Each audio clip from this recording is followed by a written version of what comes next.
I'm Dr. Kester Ned, the Chairman and CEO of JIPA Network. Today I have the privilege of talking about a transformative solution in financing Grenada's health system through national health insurance. So a little bit about the organization I represent.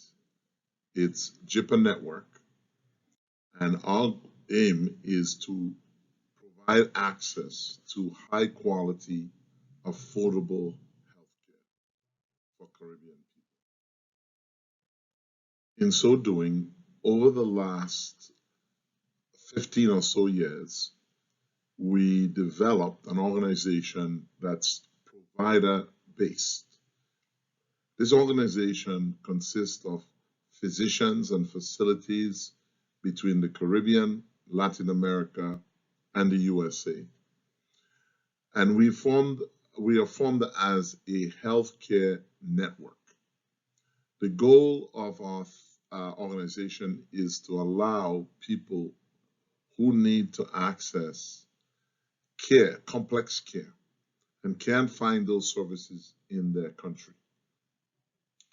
So we've been able to provide this system through a care coordination program that we developed that's physician to physician. We've serviced more than 5,000 persons with catastrophic care conditions. And through our arrangements with many of the institutions and providers, we've been able to appropriately place patients with the providers that they need. Realizing that the Caribbean needed to further develop its healthcare system, we've also developed a secondary mission, and that is to help Caribbean nations develop their own system. And what we realized, the major reason why many Caribbean nations don't have access to many of these services is because they don't have a financing mechanism for healthcare. Our latest project has been in Grenada, and we've spent about 2 years building a national health insurance system for the island of Grenada. We've done this, we've worked with the British Virgin Islands, the Bahamas, and we've assisted in some ways providing overseas care and other services to places like Turks and Caicos, the Cayman Islands, and done lots of presentations throughout the region, Jamaica, Barbados, St. Lucia, and other Caribbean nations. So JIPA Network has direct and indirect contract arrangements with well over 300,000 providers in the region of interest, which includes the USA, North America, essentially, the Caribbean, and Latin America.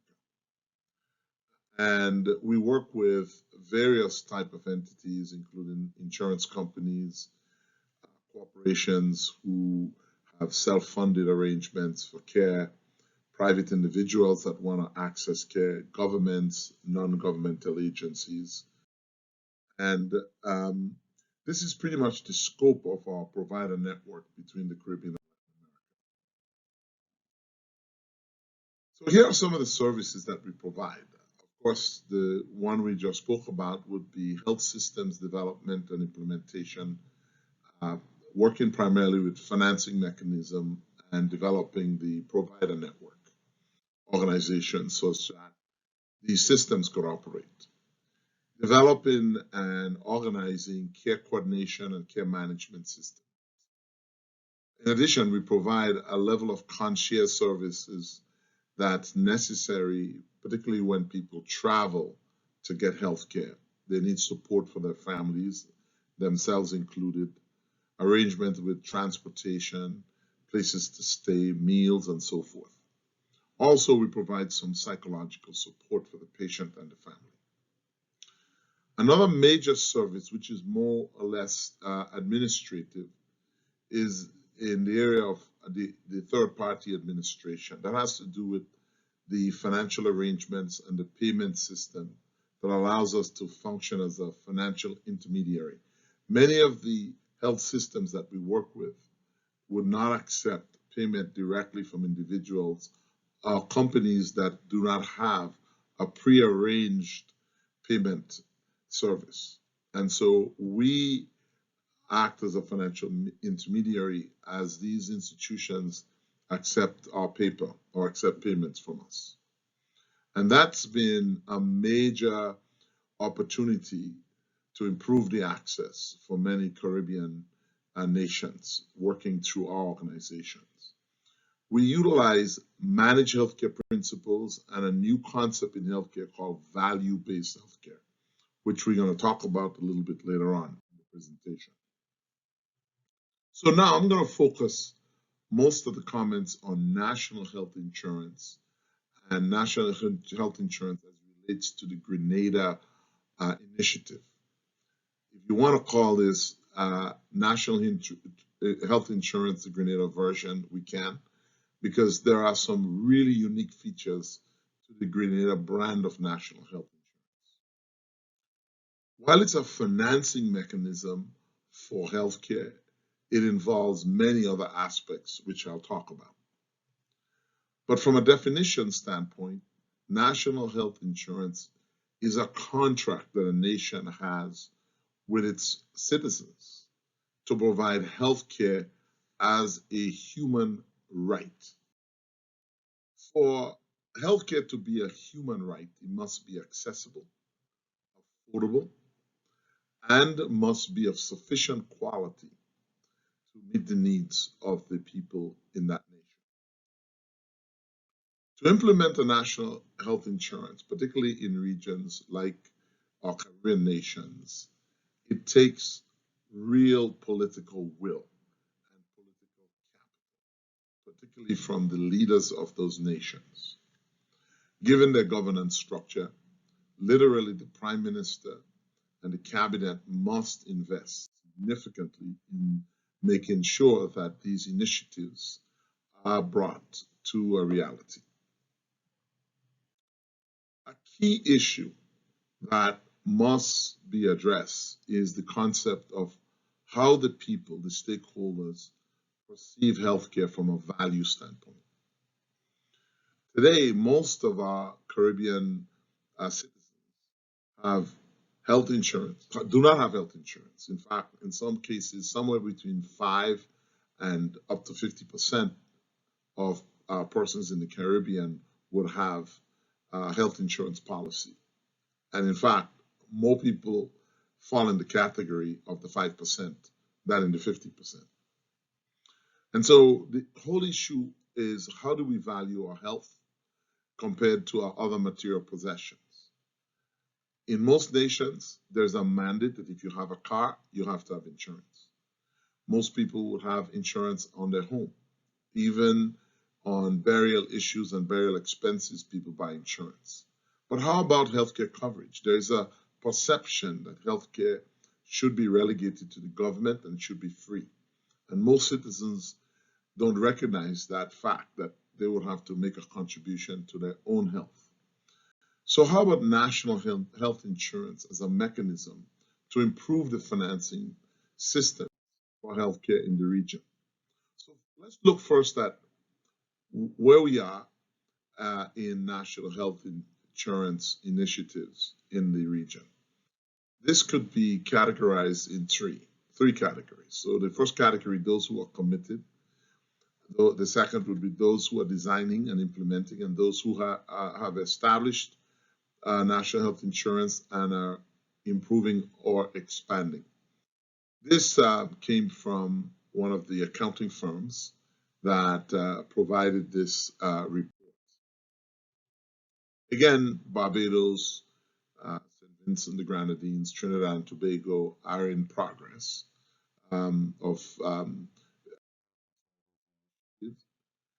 these are the countries that are either designing or in the process of implementing, and they listed there: Dominica, Grenada, Jamaica, Montserrat, St. Kitts, St. Lucia, St. Martin.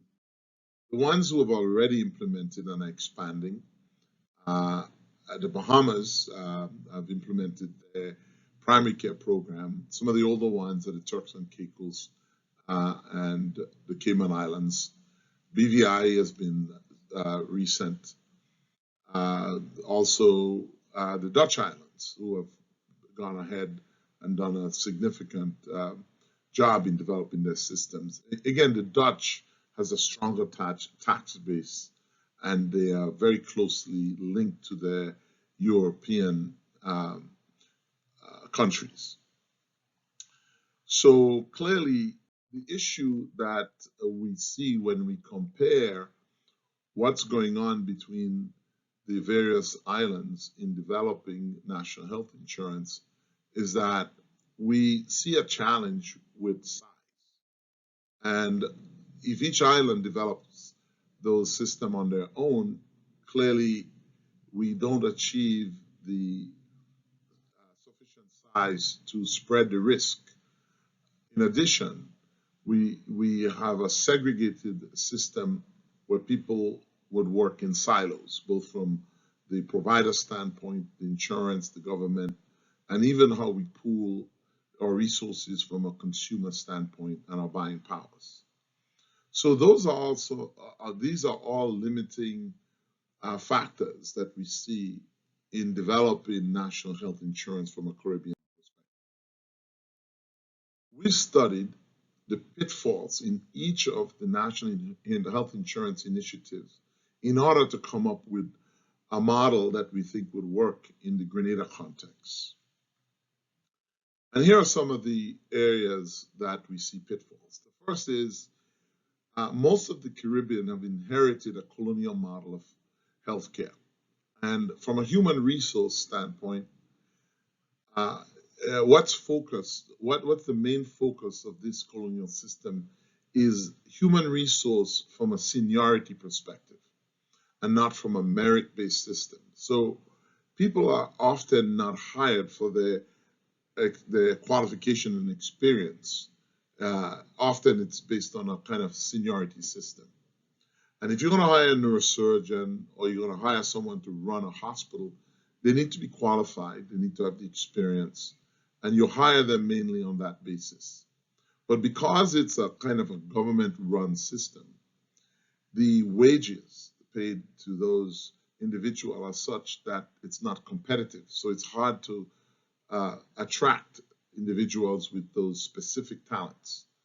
In addition, there's a high turnover of staff and management, so that prevents a consistent type of model.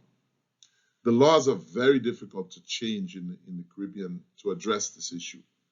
Hence the reason we see a strong need for involvement of private sector initiatives to help balance those rules of engagement in the region. And if this issue is not addressed, in my opinion, it'll be very difficult for Caribbean nations to develop sustainable healthcare systems that's consistently running at a level that meets international standards.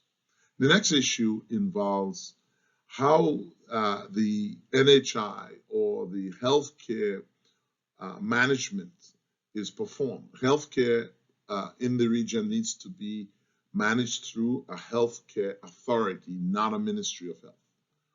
And health insurance needs to be managed through a national health insurance.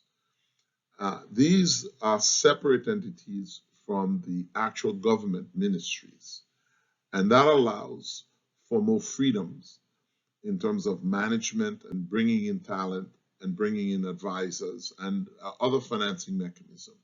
We see the ministries of health and the Ministry of Finance as more of oversight and organizations to help implement policy and set policy, rather than organizations that should operate national health insurance or a health authority. In addition, we recommend that those bodies such as Social Security, Workers' Comp, they are operated with different missions. And we do not recommend that national health insurance be placed under those. They should be separate.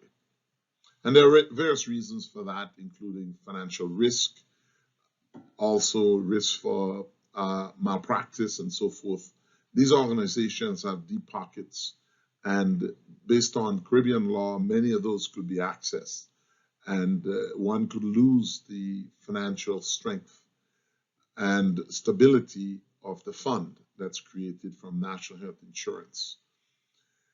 Another point is that when you look at the funding mechanisms, they're primarily tax-based. And most of the national health insurance that have been created don't include private insurance or self-funded arrangements from employers. So therefore, there's a strong reliance on the tax base.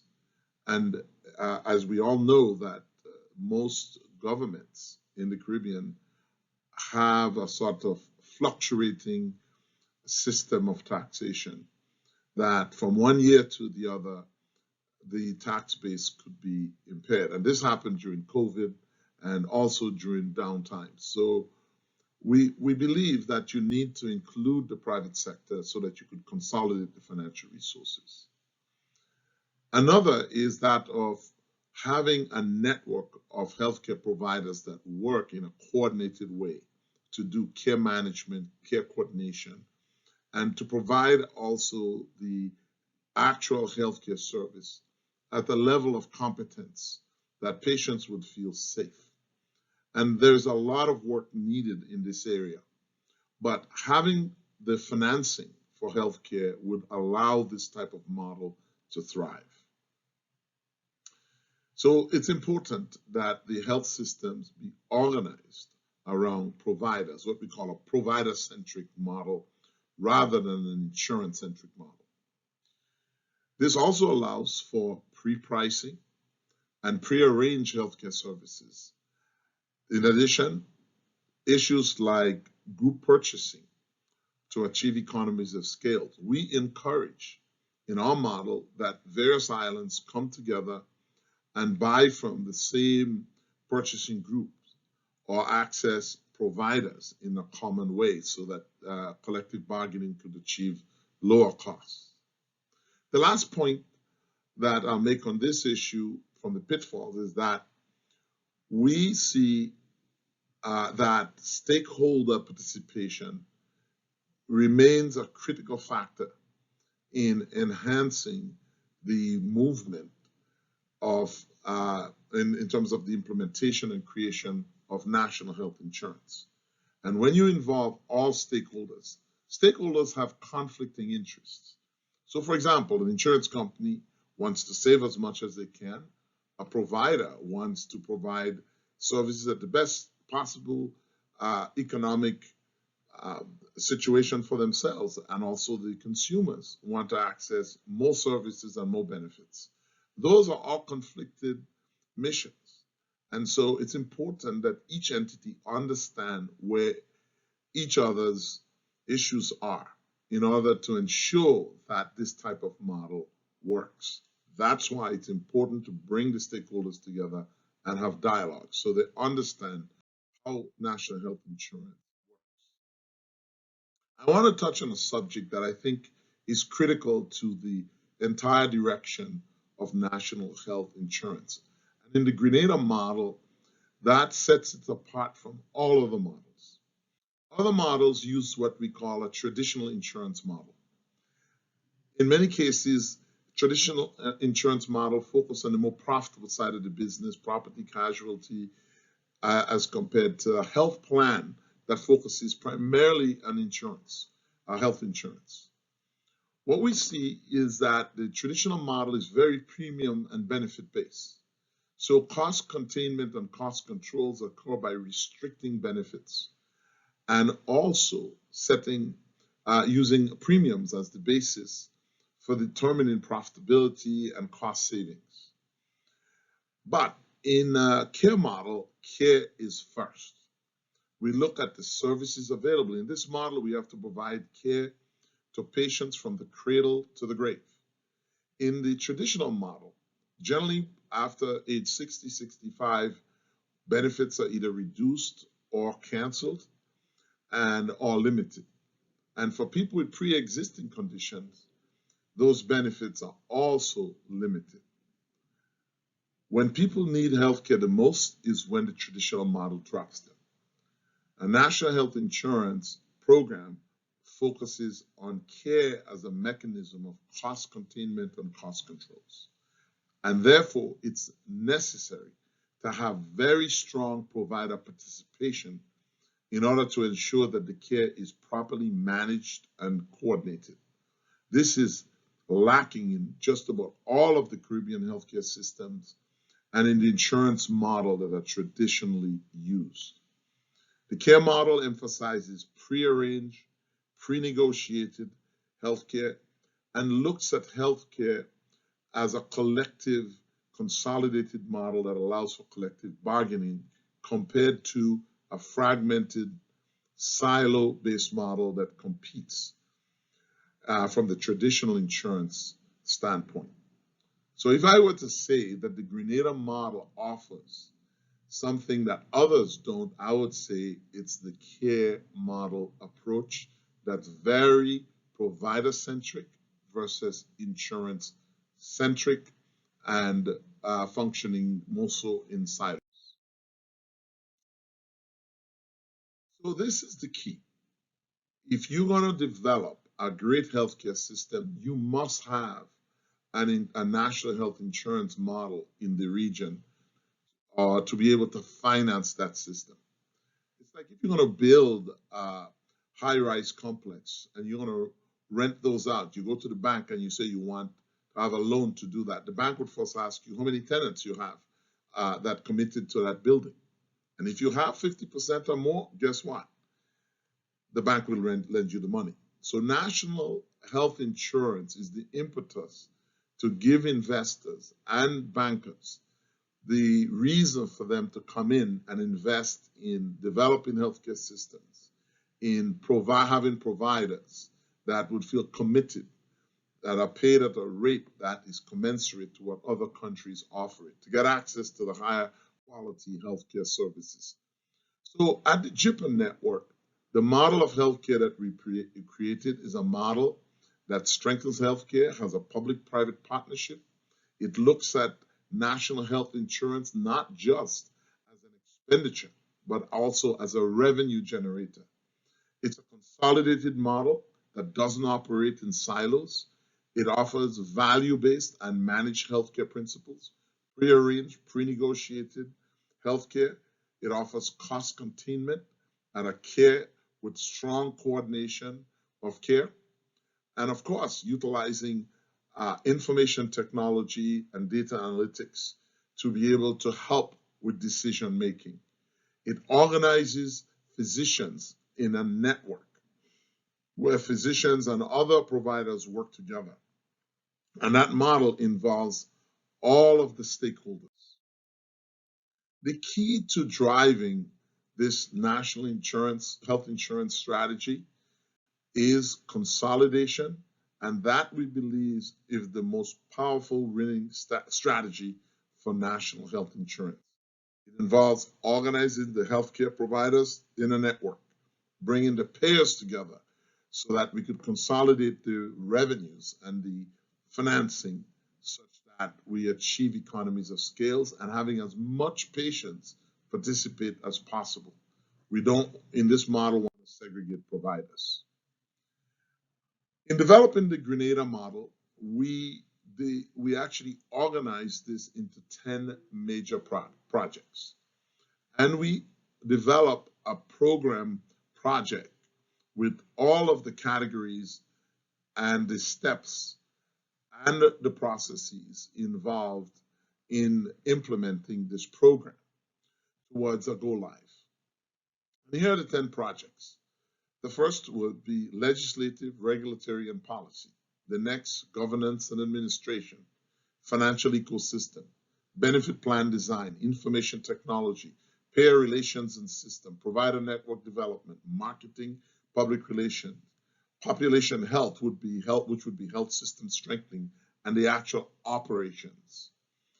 We've designed this model in such a way that each of these areas could be addressed towards a go live date. So starting with the financial ecosystem. As a guiding principle, we want to shift the healthcare system more towards a revenue generating, also focused on expenditure. But we believe by adding revenue to this, it allows for additional capitalization that would allow for strengthening of the system. And we believe that if you include the private and public sector, that there may be enough or close to enough capital already in the system to get started. So here are the functions for national health insurance. First, national health insurance would offer a collection system that allows for revenue generation between the private and public sector, a financing system to pay for healthcare through the public and private, a benefit administration system, and a system that allows for strengthening of the healthcare system. Again, just to reiterate some of the principles of financing. First, we want to have a cost accounting model rather than just a budgeted amount. Cost accounting is understanding what does it cost to deliver every single procedure that is provided under this system. So if you have an x-ray, what's the actual cost and how is that going to be paid for? We also suggest a top-down financing, looking at costs from a high standpoint, coming down to each unit of care from a cost accounting. Consolidating the financing to achieve economies of scale so that all the dollars are accounted for irrespective of where they come from. That cost accounting model would allow for measurable results, cost containment, and cost avoidance, especially when there is a care coordinating system. We need a model that's sustainable, where risk is shared across the population.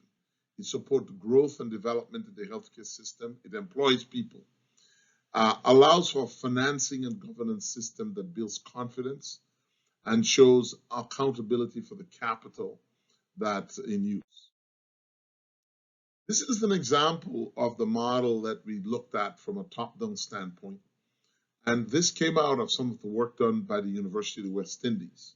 And we added our own spin to it. That breaks down the financing by looking at large financing blocks.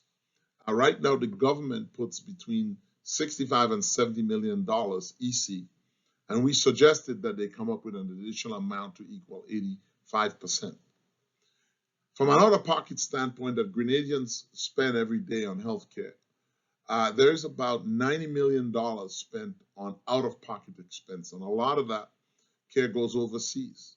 We feel that we could find a way through a copay and deductible system of capturing about $35 million of those dollars if we spread that across the nation. And that'll add a significant amount of dollars to the top line. Certainly, working with corporations and insurance company, there's about $10 to $15 million we feel that we could bring into the system from those entities. There are additional taxes that could be levied. Maybe we get something from the VAT. There is a whole concept that's missed out right now in Grenada called subrogation. And that is the health system provides care for people that make little contribution, like persons from the international community.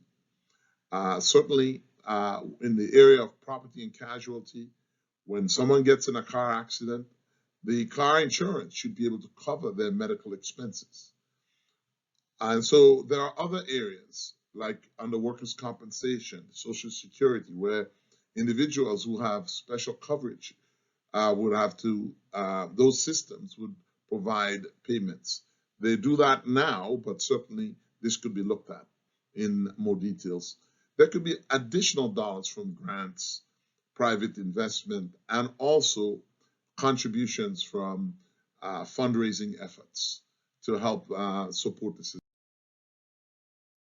Most important to this entire presentation is how we reorganize capital and how we reorganize risk. In so doing, we developed a model concept we call SPARC, Stratified Pooled Risk Coverage. The idea is that if you pool the risk whereby all entities participating share in the financing, and that's done through a centralized mechanism of care with organized provider, and also an organized system of payment where there is one entity acting as the single payer. We achieve economies of scale and lower admin costs. This model divides the benefit plans into three tiers. The first tier uses the existing dollars in the system. Those existing dollars comes from what the government currently pays for healthcare. And we would set that at the limit. It starts from $0 to a certain dollar limit, say $20,000 per person. Not everyone will use the system at the same time or the same rate. Some people would not use it at all.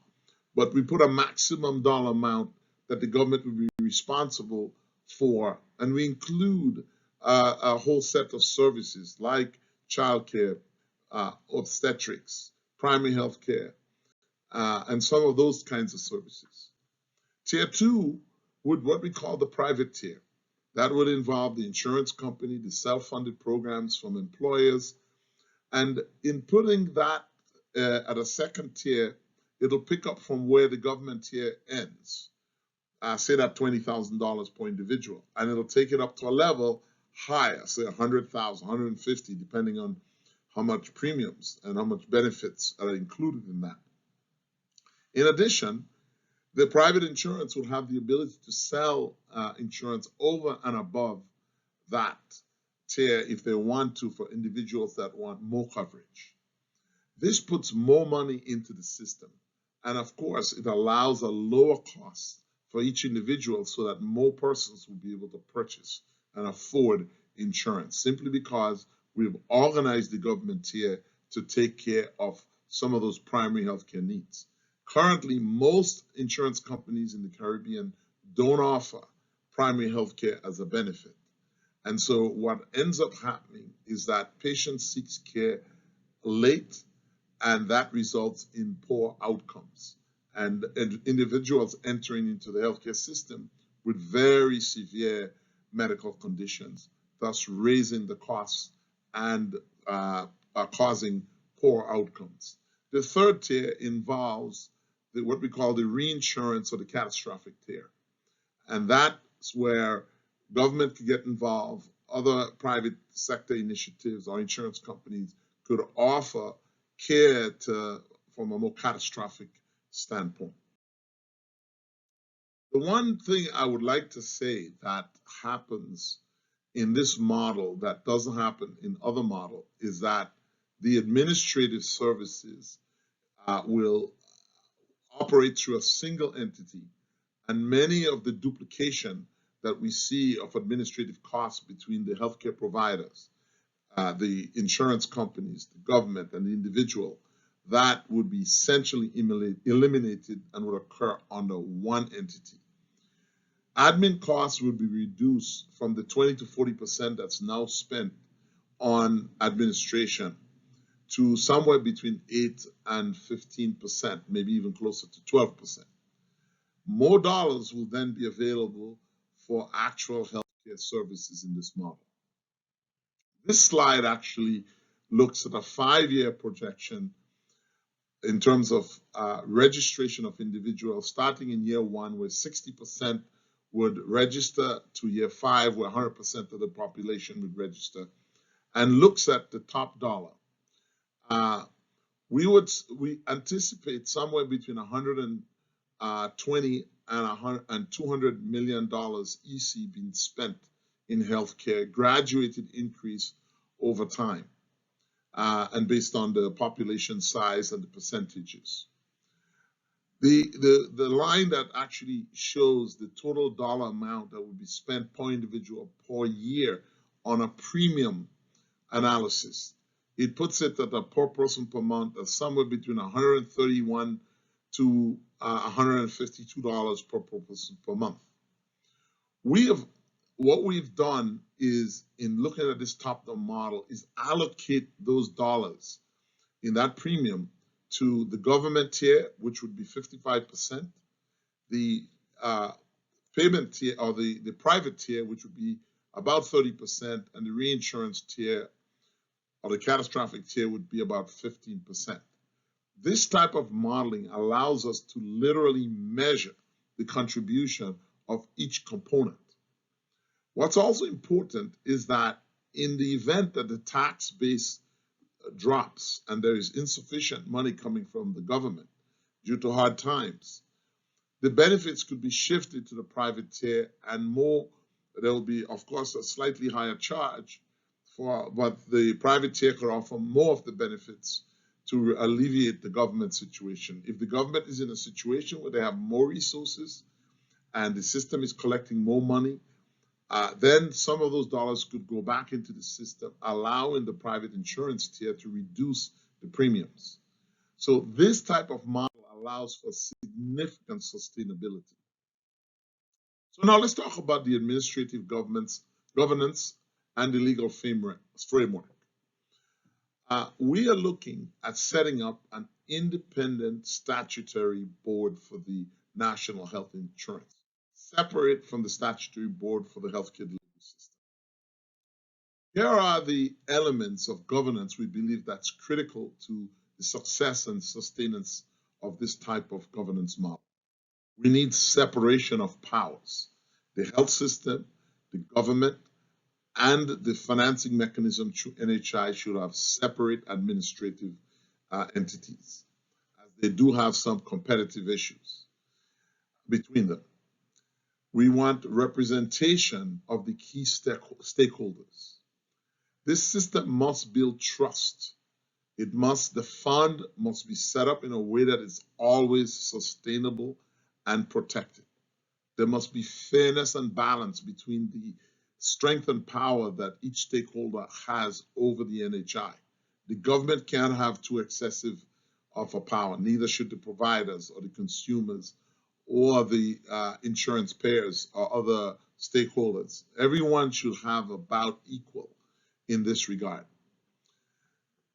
Certainly, it needs an ombudsman so that the consumer could feel that if there's a dispute, it's resolved in a fair way. It should avoid conflict of interest. The fund should be able to be modified programmatically for sustainability and functionality. It needs a low-cost governance and administrative structure. It needs adequate government oversight. And also, it needs to have true ability to manage and delegate. Having a model like this would attract financing, because financiers would feel comfortable that if they invest, that system is indeed sustainable. From a governance standpoint, we actually suggest 4 tiers or 4 levels of governance. The first one involves the cabinet, and they are the policy setters. And of course, certain of those issues would be governed by laws passed through Parliament. The second layer would involve the Ministry of Finance, the various ministries, and on that would be the delegation of responsibility to the statutory bodies, including the National Health Insurance and the Healthcare Board from a statutory perspective. The next would be what we would call the provider network. That's where the care is being provided and how that's administered through a care coordination program using an organized system of healthcare providers. The next layer would be the actual operational layer, where the entities that are responsible for operating various aspects, the information technology, the care management, the payment system, all of those could be governed through professionals that are qualified to manage in that type of environment. This slide actually shows the governance model, or the administrative model, correction. The administrative model has a central core, which would be the administrative core. It'll all come from the National Health Insurance Authority. There will be independent provider association associated with that.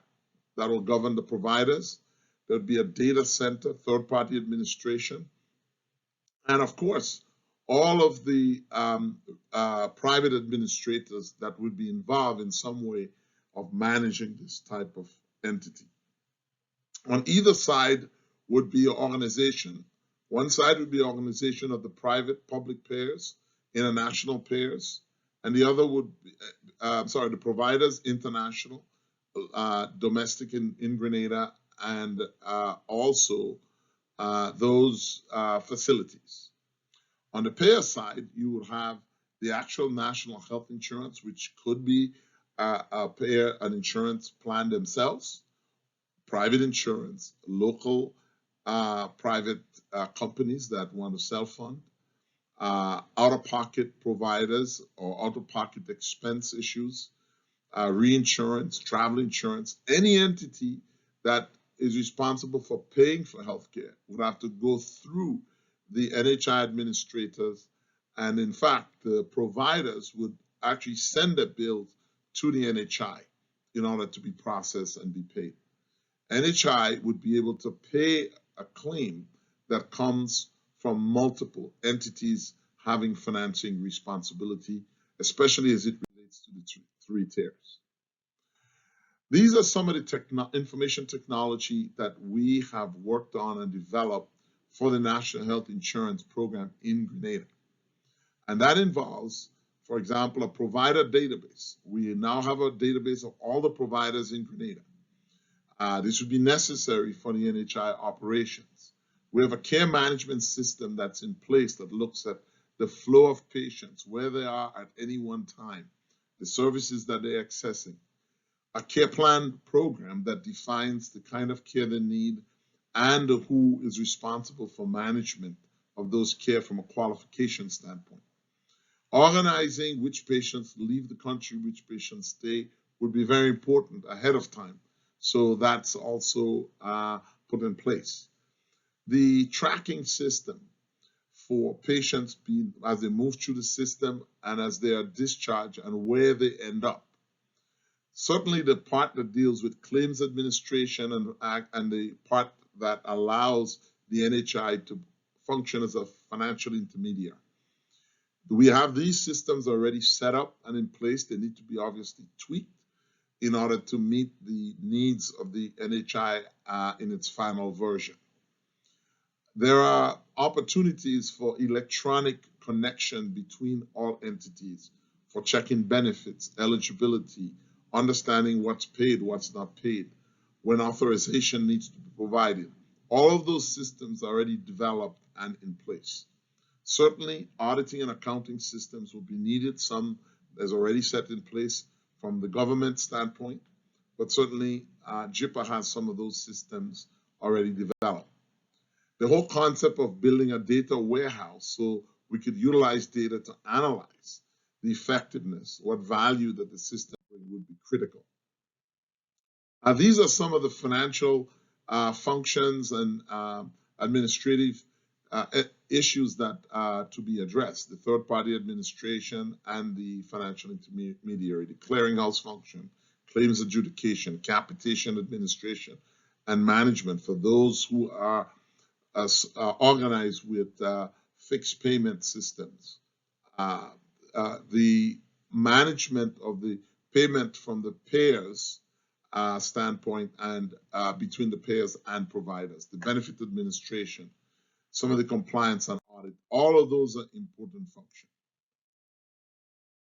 Having this model developed, the core of this care-centric model are the providers. The providers of healthcare, we need qualified, highly educated, well-motivated healthcare providers that communicate with each other through the care coordinated model. This is, in fact, the best way to control and to eliminate certain costs and waste in the system and to improve the quality of healthcare. So we are moving from an insurance-centric model to a care model with this, which is different from other Caribbean nations. Like in the US, there is under federal law, this concept of organizing providers into organizations called independent provider network as an association. So providers group themselves together and they contract with payer entities, governments to provide care. IPAs, as they are referred to, are provider entities, and they're allowed to act in lieu of a provider. They can provide many of the administrative functions required for the management of an NHI or health plan that includes the care coordination, the administration, the payments, the information technology, utilization management, cost containment, and so forth. When those are performed, they are placed under a provider. In many cases, in the US, a provider IPA network is allowed to contract with government and other entities without having to bid because they represent provider organizations. And provider organizations are exempt from bidding. They could do under these type of provider laws, so that they could contract directly with negotiate arrangements with institutions, including private and public. And that's an opportunity that governments give to provider organizations so that they do thrive. This project is divided into different phases and stages.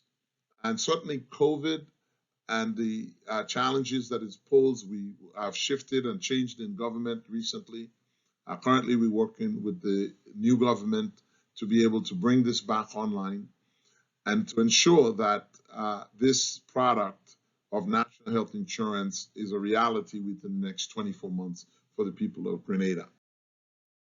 There are different phases.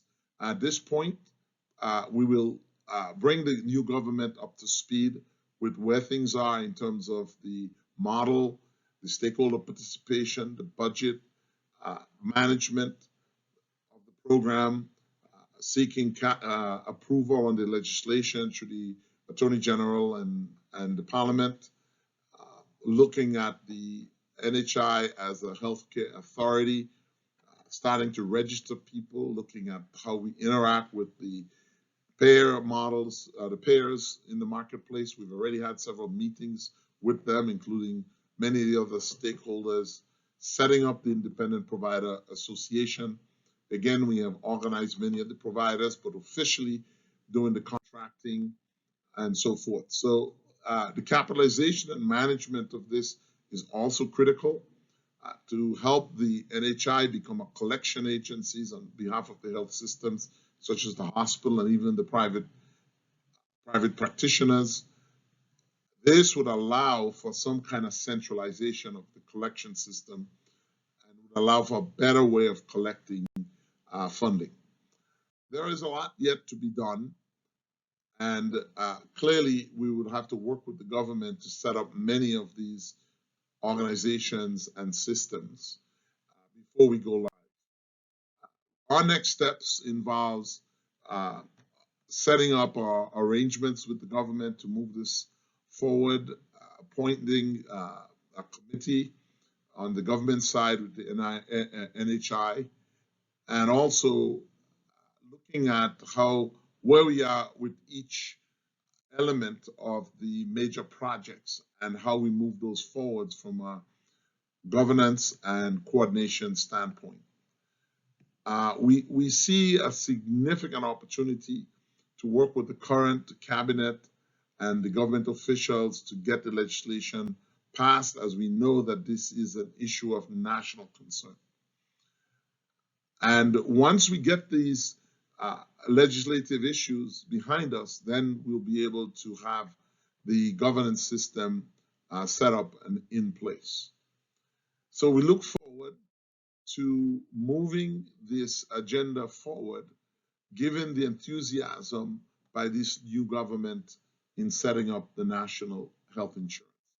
Our goal is not only to do this in Grenada, but to work with other Caribbean nations who want to have a care-centric model of national health insurance and healthcare as a working model for caring for people, providing more advanced services. The real issue here is that if we could spread the risk, avoid a silo mentality, and consolidate all stakeholders, including the health systems, the providers, the consumers, the financiers of this venture, we'll be able to achieve a significant, well-developed healthcare system. I close by saying just because we are islands does not mean that we have to operate like separate islands. We need to get rid of the silo mentality and ensure that we have a high quality healthcare financing system. Thank you.